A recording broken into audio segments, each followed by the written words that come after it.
Assalamualaikum warahmatullahi wabarakatuh. Perkenalkan, nama saya Rizky Basa Putra dengan NIM akhir 009. Di sini saya akan mempresentasikan yaitu tentang restoratif justice dalam sistem peradilan pidana anak di Indonesia berdasarkan Undang-Undang Nomor 11 Tahun 2012 tentang SPPA.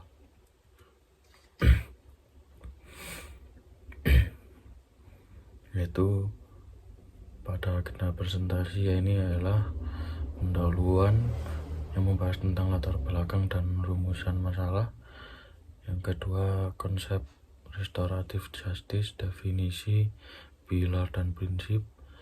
Yang ketiga, pengaturan dalam undang-undang SPPA, mekanisme diversi dan ketentuan penting. Yang keempat, implementasi dan hambatan, kondisi lapangan dan perbandingan. Yang kelima, kesimpulan dan rekomendasi, temuan dan langkah strategis. Yang pertama, pendahuluan, yaitu fakta kuncinya ribuan kasus anak berhadapan hukum tercatat KPAI setiap tahun. Yang kedua, pencurian dan kekerasan dan narkotika sebagai kasus terbanyak.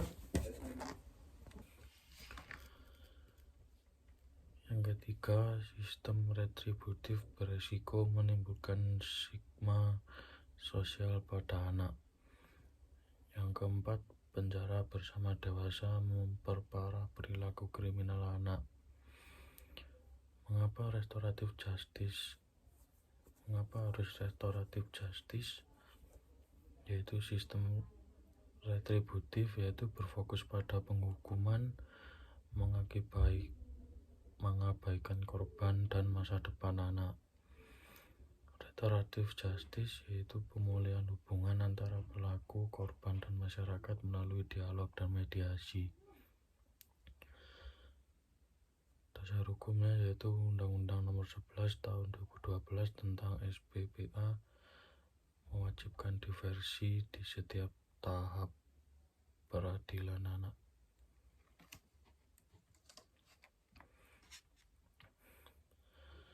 Yang kedua, konsep restoratif justice ini yaitu suatu proses yang melibatkan semua pihak dalam tindak pidana untuk bersama-sama menyelesaikan persoalan akibat dari tindak pidana tersebut. Yang pertama, pemulihan korban, victim restorasi, ganti rugi material dan imaterial bagi pihak yang dirugikan akibat tindak pidana.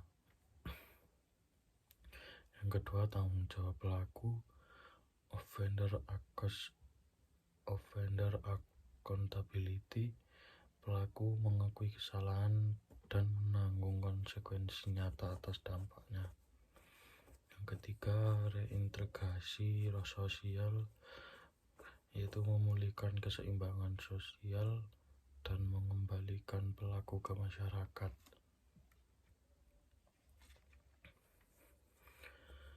Yang ketiga, pengaturan dalam Undang-Undang Nomor 11 Tahun 2012 SPPA. Di dalam mekanisme diversi yaitu ada definisi. Di dalam pasal 1 angka 7 yaitu menyatakan pengalihan penyelesaian perkara anak dari jalur peradilan pidana ke proses di luar peradilan. Dan kewajiban yaitu ada di pasal 7 ayat 1, wajib diupayakan di setiap tahap penyidikan, penuntutan hingga pemeriksaan pengadilan. Ketiga, syarat ancaman pidana kurang lebih 7 tahun dan bukan residivis atau pengulangan tindak pidana. Kesepakatan yaitu ada dalam pasal 11 yaitu perdamaian, ganti rugi, pelayanan masyarakat, pendidikan atau pelatihan atau pembinaan lembaga.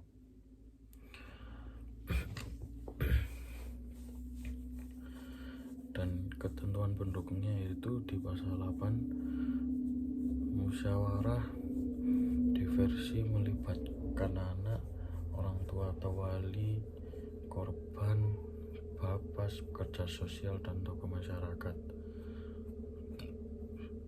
Di dalam pasal 12 kesepakatan diversi ini ditetapkan oleh Ketua Pengadilan Negeri setempat agar berketentuan hukum mengikat. Di pasal 32 penangkapan dan penahanan anaknya boleh dilakukan sebagai upaya terakhir, ultimum remedium. Di pasal 26, 41, dan 43 penyidik, penuntut, dan hakim anak wajib mendapatkan pelatihan teknis peradilan anak. LPKA, Lembaga Pembinaan Khusus Anak, yaitu sebagai alternatif LP bagi anak yang terpaksa menjalani pidana. Yang ketiga, proses musyawarah diversi. Yang pertama ada penyidikan memfasilitasi.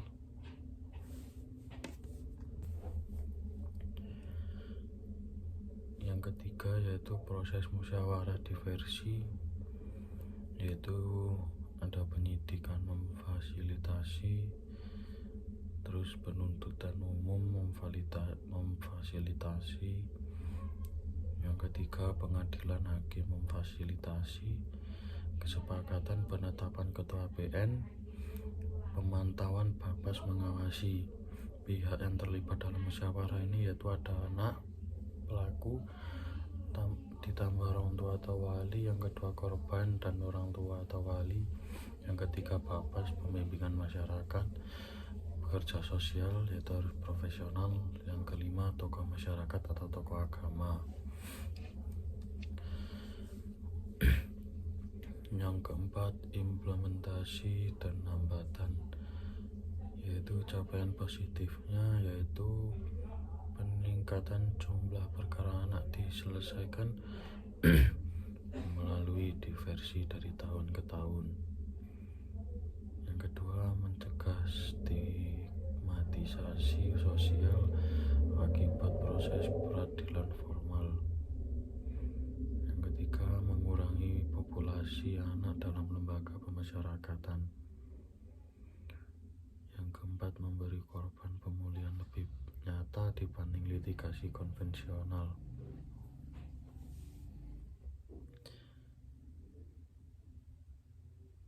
Dan ada hambatan dan tantangan. Yang pertama kapasitas SDM. Aparat penegak hukum belum memahami filosofi dan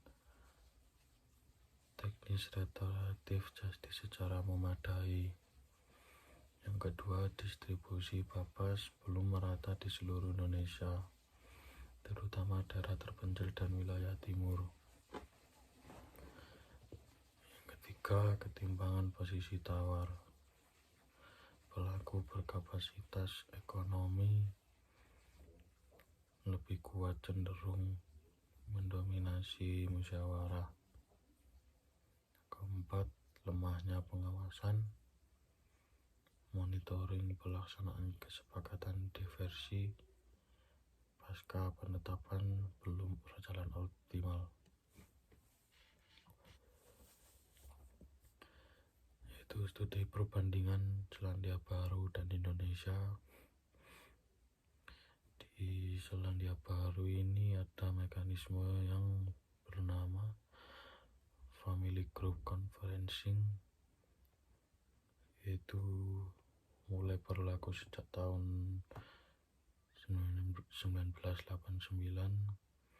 Salah satu pelopor global, infrastrukturnya itu memadai dan merata di seluruh wilayah.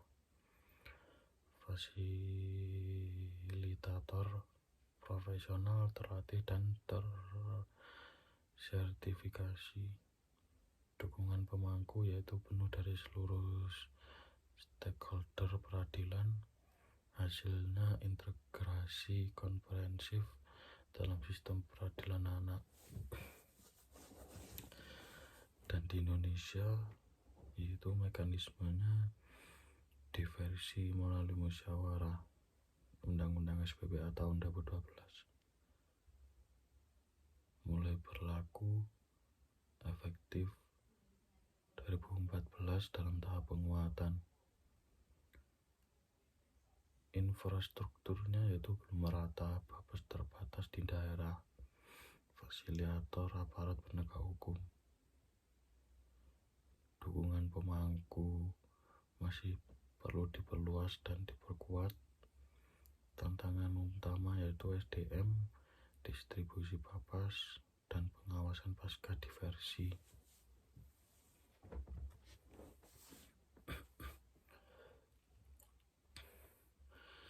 Yang kelima, rekomendasi strategis.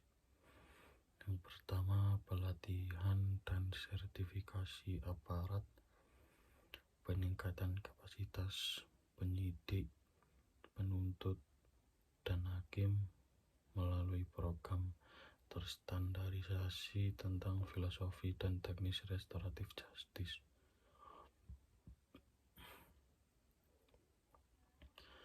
Yang kedua, penguatan babas, penambahan jumlah lembaga, peningkatan kompetensi SDM, dan pemenuhan sarana dan prasarana babas secara merata di seluruh Indonesia. Yang ketiga, perlindungan hak korban, pengembangan mekanisme pemberdayaan korban agar di posisi tawar dalam musyawarah setara dengan pelaku. Yang keempat, sistem monitoring pasca diversi, pembangunan sistem pemantauan efektif guna memastikan kesepakatan diversi dilaksanakan sebagaimana mestinya. Yang kelima, sosialisasi masif dan berkelanjutan, edukasi kepada masyarakat luas tentang hak anak dan mekanisme restoratif justice agar peran aktif masyarakat terwujud.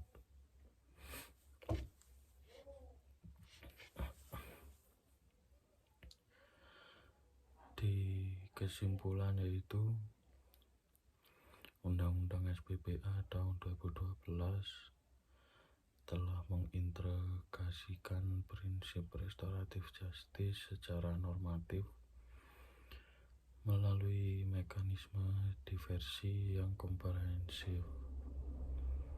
Yang kedua, diversi melibatkan pelaku, korban, keluarga, dan masyarakat dalam musyawarah berorientasi pemulihan dan rekonsiliasi. Dan yang berbahaya di sini yaitu implementasi masih terkendala, kapasitas SDM, distribusi babas, ketimpangan tawar, dan lemahnya pengawasan pasca diversi. Dan yang perlu diawasi yaitu diperlukan penguatan kelembagaan, peningkatan kompetensi SDM, perlindungan korban, dan pembangunan budaya hukum restoratif.